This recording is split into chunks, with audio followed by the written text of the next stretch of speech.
With the Falcons' fourth-round draft pick, they went with safety Billy Bowman out of Oklahoma. We're going to break down this selection on Falcons Today. Appreciate everyone for tuning in. Matthew Peterson here, recapping what Atlanta has done so far in the NFL draft, beginning with the Denton Ryan product from Denton, Texas, who was a 3-year starter for the Sooners, just a little over an hour away from where he grew up. So let's tell you everything you got to know about this pick, about him as a player, and then my thoughts on Atlanta's draft altogether as they make their 4th out of 5 selections in the NFL draft. So, first thing you got to know is you're getting a bit of a playmaker.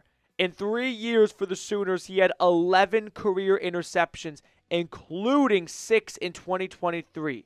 That season, 13 starts, first team All-American, first team All-Big 12. Then in 2024, not quite as productive as he was in his junior year. Just 2 interceptions. His tackles went down. His tackles for loss went down. But he was still a quality player on the field. He won Oklahoma's highest annual honor in 2024, the Don Key Award. So I think you're getting a high-quality human being, which in day 3 of the draft, beggars can't be choosers to say the least here. Now, from a physicality standpoint, he's not the biggest cat in the world. He's a little over 5'10". He's 192 pounds. So he's not someone who's going to impose his will on players, but he's going to use his instincts, his IQ, his play recognition, and his just feel for the game and the defense to put himself in positions to be successful. Average athleticism, 4.42 40-yard dash. He's not going to be the fastest guy in the field, but he's probably not going to be someone that you can easily outrun in a foot race. So he may not be everyone's traditional NFL prototypical height or weight size. I think the strength part of his game needs to continue a little bit. So does the tackling, as Tom Downey points out. But hey, you're picking, in the middle of round 4, and you're getting the 84th overall player from Tom Downey's big board, the number 6 safety, which we'll talk about the safety position in a moment here. Yeah, I'm not going to be too judgmental with this pick. So I like the Billy Bowman pick because I like Billy Bowman as a player. And if you're getting a good player in day 3 of the draft, I don't think you should be too focused on your need. You are trying to find players that you think, hey, can this guy make it in the league? Can this guy be something for us in 2 to 3 years? Even if that's just a rotational player for us, even if that's just a quality special teamer, can we find someone who can make an impact, even if it's not a big one? And Bowman in round 4 is probably as close as you're going to get to finding someone who could make that type of impact. Now, we'll talk about Atlanta's draft as a whole in more detail in just a moment here, and just final thoughts on who Bowman is as a player. But I do want to remind everyone to go ahead and subscribe to the channel. We're trying to get to 35,250 subscribers. We are less than 100 away from that, quarter milestone. So please, if you haven't yet, scroll on down and click that subscribe button. Now, final thoughts on Bowman, and then we'll talk about what Atlanta has done so far in the draft. So going into the NFL draft, this is what Atlanta's safety room looks like. You can add Xavier Watts, 3rd-round pick from Notre Dame, consensus All-American safety, who they got late last night, and Bowman to this depth chart. It's a little bit of overkill at safety. I mean, you signed Jordan Fuller, who started for the Rams, who played for the Panthers last year, who I expect to be the initial starter for this team. But over the course of training camp, watch for Xavier Watts to push him for that starting job. But still, I like DeMarco Hellams, who missed all of last year with an ankle injury. So you've got 4 quality safeties, and usually you carry 4 onto a roster. So that's probably going to be your 4 for the 53-man roster. And hey, they may not all have a starting position early on, but we always talk about getting the best player out there. Billy Bowman, definitely one of the best players at pick 118. Here's what Dane Brugler said about him. Bowman falls short in size and strength categories, but he is among the best safeties in this class in terms of football IQ, movement skills, and competitive urgency. His disruptive versatility on the back end will force teams to consider how much they are willing to compromise on desired size.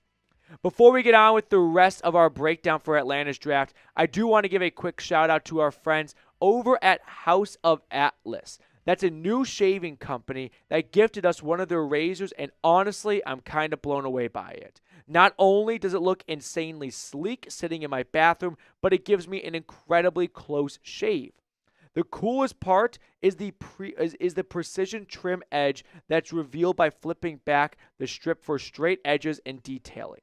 And now for a limited time, they are offering 15% off your first order when you purchase any razor kit and the before and after set, which includes the precision shave cream and calming aftershave. So use code CHAT at houseofatlas.com. That's HOUSEOFATLAS.com with promo code CHAT for 15% off your new razor kit and before and after set. Stop wasting money and time on shaving products that don't look good, aren't effective, and cost way too much. Visit houseofatlas.com today. Trust me, you'll love it as much as I did. So, final 2 cents on Billy Bowman, and then we're going to look at the rest of Atlanta's picks so far in the NFL draft and what is next with only one more selection due for the Dirty Birds. But if you want, the ultimate elevator pitch on Billy Bowman, high IQ, lots of experience, good ball skills, lack of size and strength, but I think is going to be in the league as a rotational safety for a round 4 selection. Can't argue with that. I like what Atlanta has done, and like is an understatement. You got 2 immediate starters in round 1. Yeah, you definitely, paid a little bit to get James Pierce, but you got the guy you wanted at 15 at 26, and you got the guy you never thought you'd ever get at 15. So sure, it may be a little bit of an investment, but I think long-term, Atlanta's going to be very happy with these trades. Then you've got Xavier Watts, an All-American safety from Notre Dame, who was incredible last year for the Fighting Irish. If you want ball skills, if you want guys who can just come up with big, game-changing interceptions, look no further than the player with 13 picks over the last 2 years for the Fighting Irish. And now Billy Bowman, who we talked about. The Falcons have one more selection in round 7. I've said twice now, I don't think they're going to trade up, and they've traded up both times, so what do I know? But this time I truly do believe they're probably tapped out when it comes to trading up. And I don't think they're going to feel the pressure to. I think they're going to look at their first 3 picks and go, starter, starter, starter. They're going to look at Billy Bowman and go, we just got a really good backup at worst, or a good rotational piece at safety. So Atlanta's probably very content with the draft they've had so far. Round 7, impossible to guess who they could be getting at that spot right there. Position-wise, maybe an offensive lineman. Maybe they take a crack at a new center. I mean, Ryan Newsel needs a new backup. He's now the starter, so that's a spot to watch for right there. I mean, Javon Gwynn was a 7th-round pick a few years ago from South Carolina, so he could slot over there. But I would keep an eye on the interior offensive line as a spot Atlanta could go, hey, let's bring some more competition here. Wide receiver, you can never have enough playmakers. Teams are always going to gravitate towards players that score touchdowns, so that's a possibility. Tyler Algier, there's been some trade conversations, chatter. I don't think they're going to move him. If they do, even then, they took Jace McClellan last year out of Alabama, so they probably feel good about putting him in there. Ignore Avery Williams. He left in free agency, so it's Bijan, Algier, and Jace as your RB 1, 2, and 3. But overall, you look at Atlanta's linebackers right now. You added Jalen Walker and James Pierce, who I expect to be day 1 starters for this team. If they're not starting by week 1, they're getting rotated in a ton, and they are definitely going to have a big role early on. Defensive line you invested in last year. You took Rook, you took Brandon Dorless, and you took, Zion Logue's no longer on the team, but you took 2 players on the interior side of things a year ago. You added Morgan Fox in free agency. You brought back Kentavious Street. So while you may feel like, hey, long-term it'd be good, short-term there's not that pressing need to help out the interior defensive line. So looking over Atlanta selections one more time through rounds 1 through 4, give me a grade for the Falcons draft. I'm going to give them an A. I think they have had one of the best drafts altogether. So I think this has been a very good picks by Atlanta. I'm giving the Falcons an A on the entirety of the 2025 NFL draft. Really appreciate everyone who's been watching all of our draft content.